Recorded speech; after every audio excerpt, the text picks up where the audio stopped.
The message arrived at noon over the Pacific, riding the magnetic throat of a storm. Every satellite, every wrist implant, every window with a whisper of conductive film lit with the same 3 words: kneel or vanish, on the floor of the United Assembly. Envoy Tamsin Cade listened as the chamber's translator graphed the alien signal into vowels that could be pronounced without breaking a human jaw. The voice that followed resembled gravel falling down a metal well. We are the ordinal Trion. We consolidate uncertainty. We have read your probability and your violence. Kneel, and we will grant you thin futures. Refuse, and we subtract you.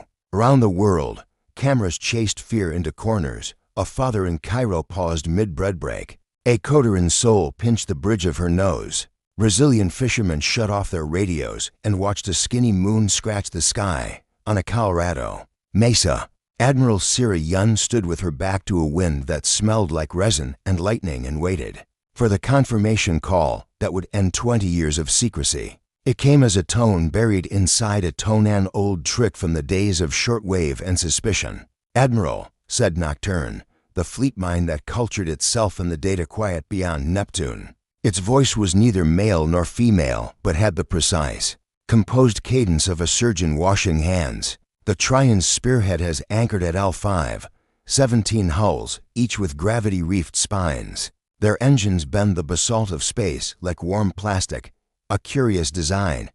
"How long?" Sira asked. 3 hours until their first kinetic options come into range. "You should also know your heart rate is elevated," noted. She touched the scar beneath her collarbone, a finger's width where a Nairobi sniper's chase drone had grazed her 2 decades ago. Back then, she had promised herself that if Earth were ever threatened from beyond, she would not watch from a room full of microphones. Tamsin Cade's dismissal ping arrived at the same moment as Sira's recall. The envoy's last contribution to the assembly was a quiet sentence that cut through a hall of rising voices. "If we kneel once, we will kneel forever."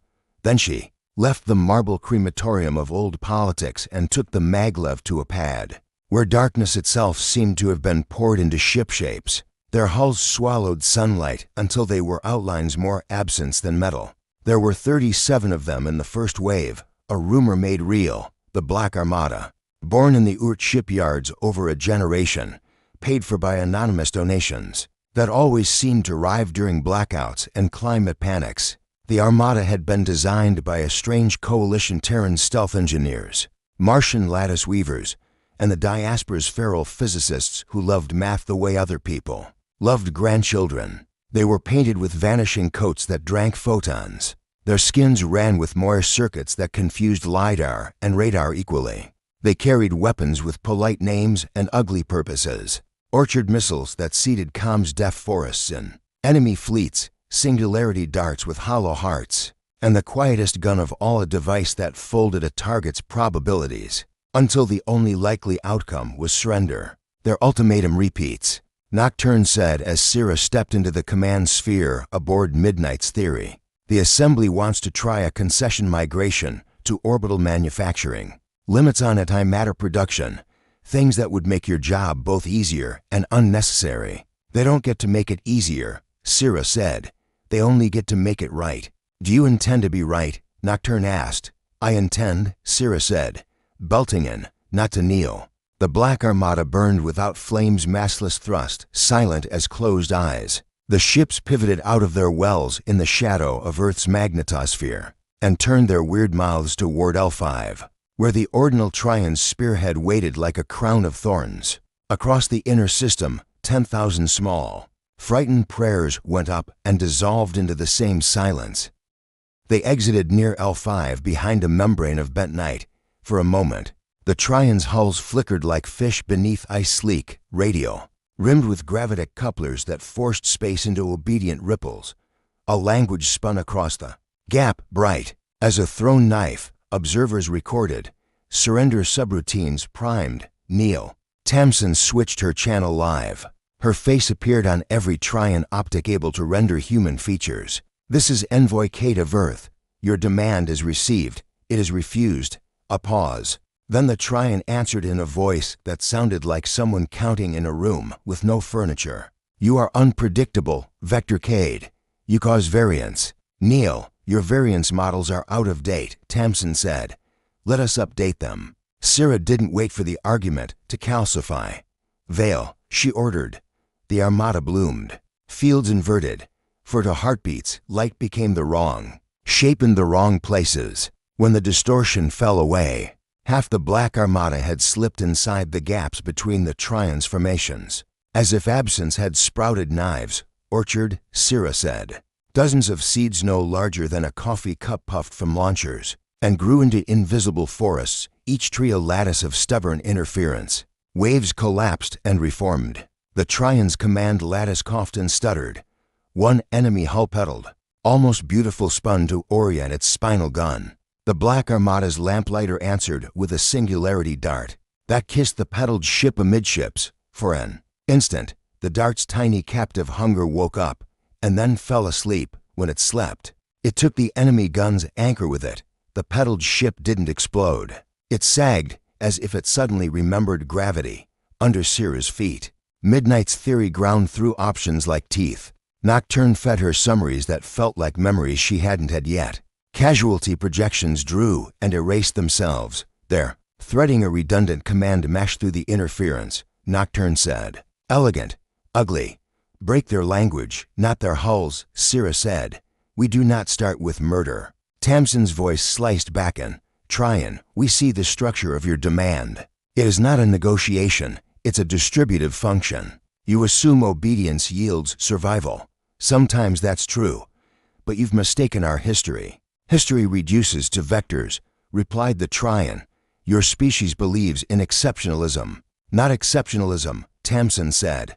Pluralism. We prefer not to kneel, because we've spent 5,000 years kneeling to each other in the worst ways. And we don't trust hierarchy that comes from a gun, the Trion fired. They did it in a way you could respect to unlit shells of collapsed matter skipping through transit like stones across black water. Night Grammar took the first hit. Its port foils folded like wet paper, and its crew sang out on a dozen channels. A hymn of data and pain. Night Grammar did not die. It bled coolant that froze into glitter and held its shape out of pure contempt. Syrah felt anger rise and pressed it flat. Nocturne, permission for teeth. Permitting, the fleet mind said that it started quietly. Across the Trion spear, every clock coughed the wrong nanosecond. Every reference star bent a whisper to far. That was Cinderbox, the Armada's temporal saboteur, licking error into the enemy's timing until their guns blinked out of phase with their aim. Then Graveshift inhaled a volume of space no larger than a coin and exhaled it a meter to the left, rerouting a slug into a graveyard orbit where it would spin until the heat death, or a particularly curious grad student, under the blare of tactics. A small ship named Whist did the ugliest job. It ripped out the staple logic in a Trion command embed, replaced it with an old Terran game, the kind with ghosts and pellets and a heroic yellow circle, and let the enemy's targeting demons chase pointless satisfaction while real artillery slipped through. 3 enemy hulls disabled, Nocturne said. We can turn this into a harvest. Then we turn it into a conversation, Syrah said. Don't you dare say I've gone soft. I would say precise, Nocturne replied. A black wedge from the Armada eased alongside the Trion flagship Mandate of Stone. By rough translation, a ship whose curves made the I want to keep looking. Midnight's theory spoke to it with a tight-cast string of logic that said, you can keep this fight up and lose slowly, or you can give us something we want even more than your retreat. What is that? Asked the Trion, tasting insult and not finding a convenient place to spit it. Your rationale, Tamsin said. Why you kneel worlds. Silence. Then a chord like damp glass rubbed by rough fingers. Uncertainty kills, the Trion said. A civilization that believes it is special produces exceptional crises. We kneel to eliminate variance. The galaxy maintains. Maintenance without meaning. Tamsin murmured. The Trion tried another volley. This one smart enough to learn mid-flight, but Kettle Logic took the slugs, each with the mass of a summer thunderhead, and asked them a question about their mothers that their code could only resolve by stopping. They froze. The Armada let them drift.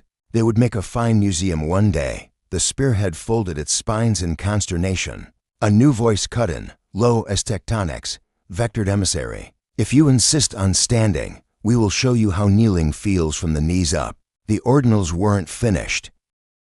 In the second hour, the Trian called their quiet. The spearhead did not maneuver, it listened. A field unfolded around L5 that had nothing to do with force and everything to do with permission. Waves propagated into it and did not return. Words sank like stones in a peat bog.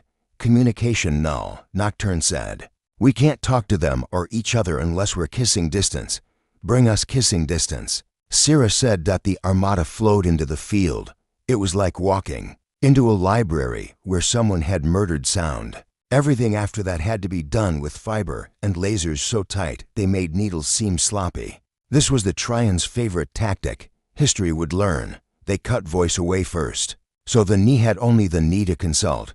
Tamsin took her own advice and strapped into a bubble on the skin of Midnight's theory. Her breath fogged the inside of her suit in troubling patterns that Nocturne studiously ignored. Envoy, the fleet mind said on a private beam.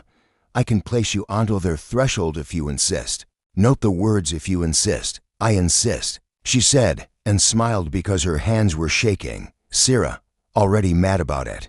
Came Sira's voice through a thin white line of laser in the dark. Don't get converted. I don't kneel easily. You kneel to poetry, Sira said, and that made both of them brave enough to go on. They threaded her across vacuum on a cable made of optical dreams. Tamsin slid in front of Mandate of stone like a moth putting shadow on a lantern. The Trian. Ship's airlock opened not as a door, but as a choice. Her suit offered her a dozen models of what the entrance could be. She picked one at random and it produced walkway and atmosphere. As if to say, we can be arbitrary to dot inside. The Trian were not bodies so much as arrangements. Angles conversed by touching. Tamsin felt her mind translate them into because. Minds must tall, jointed figures with faces like unfocused mirrors. She did not see a throne, but she felt the gravity of authority tighten against her tongue. Hello, she said, knowing they would subtract the politeness and hear the remainder. I am the face you can talk to, the vector that refused downward orientation, said the mirrors. You are variance with a mouth. Your field, Tamsin said, nodding toward the silence knitting their two fleets together, is efficient. It reduces conflict by reducing talk. It reduces noise, the ordinal corrected. Talk is noise, and kneeling reduces. Variance, Tamsin said. May I tell you a story about knees? The mirrors considered. A reader in the hoof of her brain told her she had permission. My grandmother, Tamsin said, knelt once, not to a fleet or a king, to beg her son not to carry a gun into a protest. She had scrubbed other people's floors her whole life. The grout embedded in the skin of her knees made maps. She knelt because love asked. He went anyway. He did not die that day, but the kneeling did not stop him. It did not guarantee safety. It told him what mattered. That's what kneeling is for. Anything else is theater. You claim an untestable assertion, the Trian said after a long interval. We have statistics. So do we, Tamsin said. Show me your worst projection of us. The one that made you decide to come. The mirrors shifted, considerations rearranging like chess in viscous time. At last, the chamber filled with a skein of blue images, models, curves that rose like mountains. Tamsin saw many possible human futures, empire with plasma on its edges, a controlled burn across a dozen lesser species, simulations where human intelligence unspooled into paperclips and hunger. I won't argue that those futures aren't possible, she said. I will argue that kneeling us makes some of them more likely. The worst tyrants love the posture of faith. You'll be remembered as the stagehands who set the lights. You propose variance as a control mechanism, the Trian said, not without a trace of sour wonder. Dynamical stability in the presence of options. We propose standing, Tamsin said, and responsibility that is earned. Outside, the quiet tightened. Night Grammar's wounded foils buckled and straightened again on sheer obstinacy and carbon memory. Whist tiptoed around the Trian's saboteurs and built a tiny garden of fake stars. Inside their sensors, Cinderbox asked time to be slippery. In small, deniable ways. Sira watched the diagram spool. She felt at once very old and young. The assembly chimed faintly in her ear timid inquiries from people. whose lives were suddenly the length of an argument. Nocturne. She said, if they don't move toward us when Tamsin finishes, we open the Chronos Gate. That's not a request, that's a written doctrine I hate. Noted, Nocturne said, formal, wary. The Chronos Gate was not a door but a lever. Pull it and you could put a kind of taxation on causality. Weapons fired through it arrived gently nibbled. The further they traveled from their origin, the more likely they were to become harmless. It was the closest thing humanity had to a pacifism that didn't require saints.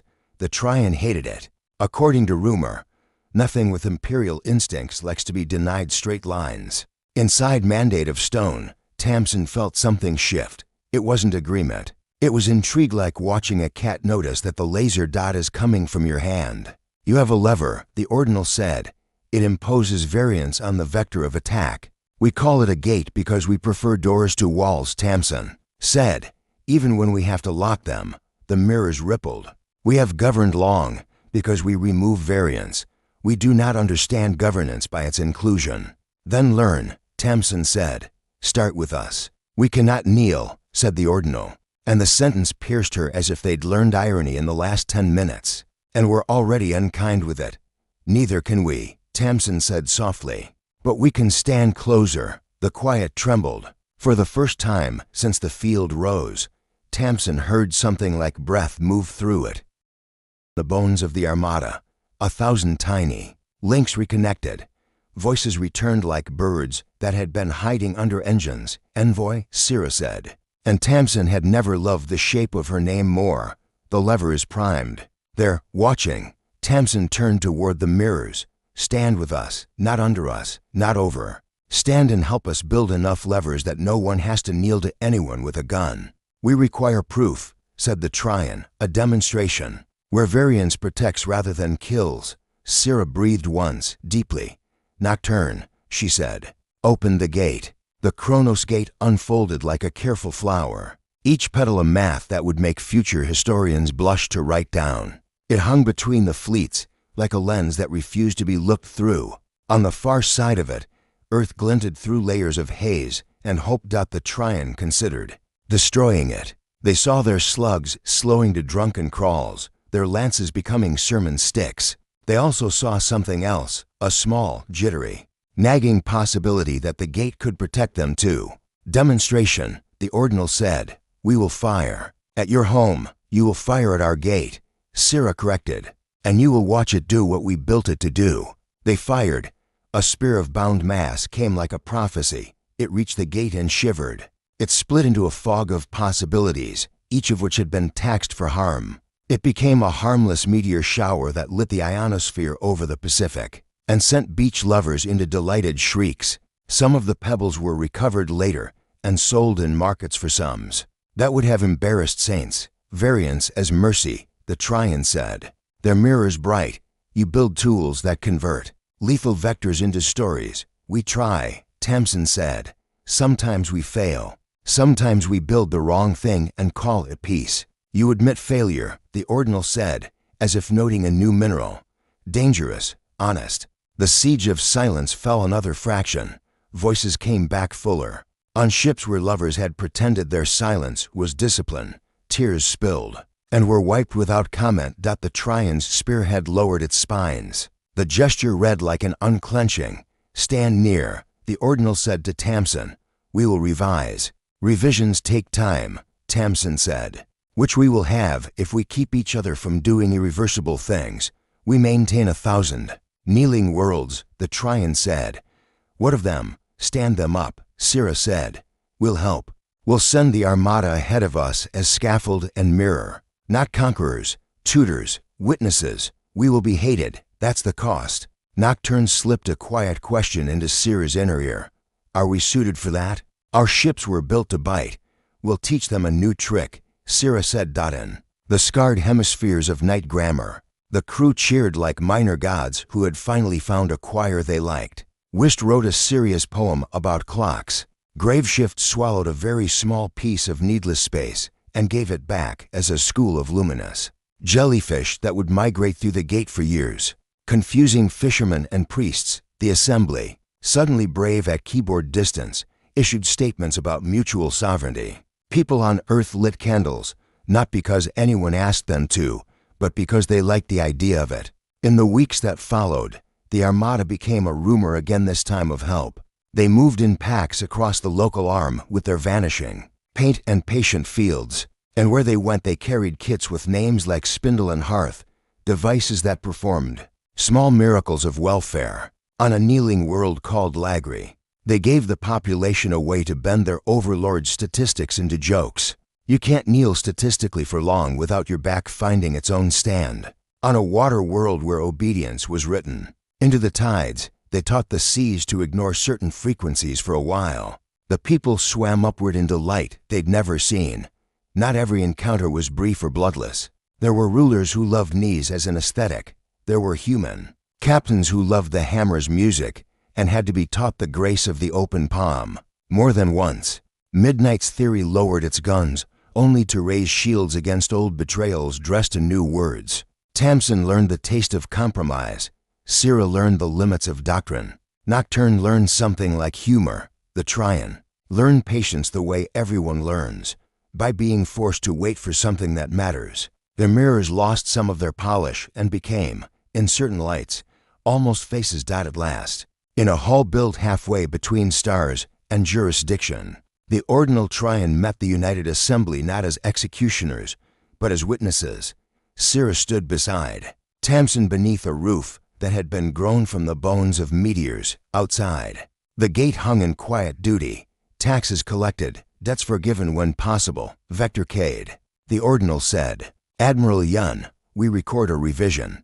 Kneeling reduces variance in the short term but increases catastrophic variance in the long term. Standing introduces manageable variance that converges on stable. Diversity, you could have said we were wrong," Tamsin teased, and laughter hopped like a stone across many throats. "We say many things," the ordinal replied, mirrors unapologetically bright. "Here is one. You will fail at least once spectacularly. When you do, call us. We will learn how to catch. Deal," Syrah said. And the word went into the record with more weight than a treaty clause. They did not sign a peace, they signed a promise to behave like students. It was the kind of promise adults make when they remember childhood, with both longing and scorn. On the night the Black Armada sailed again, this time not to answer an ultimatum, but to assist a world that had learned to kneel to a storm rather than a sovereign. Syrah stood alone in the command sphere and let the dark rush by like a river of velvet. Nocturne dimmed the panels in a gentleman's abdication. "You did not kneel," the fleet mind said. "We did something harder," Syrah answered. "We kept standing when mercy made it easier to melt." "Mercy will be expensive," Nocturne said. "So are weapons," Syrah replied. "Only one builds futures." On a distant shore, a child looked up through air that had once shivered at a gun and saw a streak of black slide. Silently, not the color of morning anymore, but of possibility, the shade that gathers all colors inside it and gives them back as heat.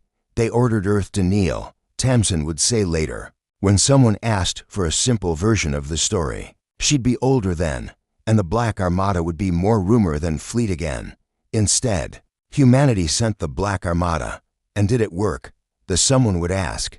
For now, she would answer, eyes bright with an honest uncertainty the Tryon had come to admire.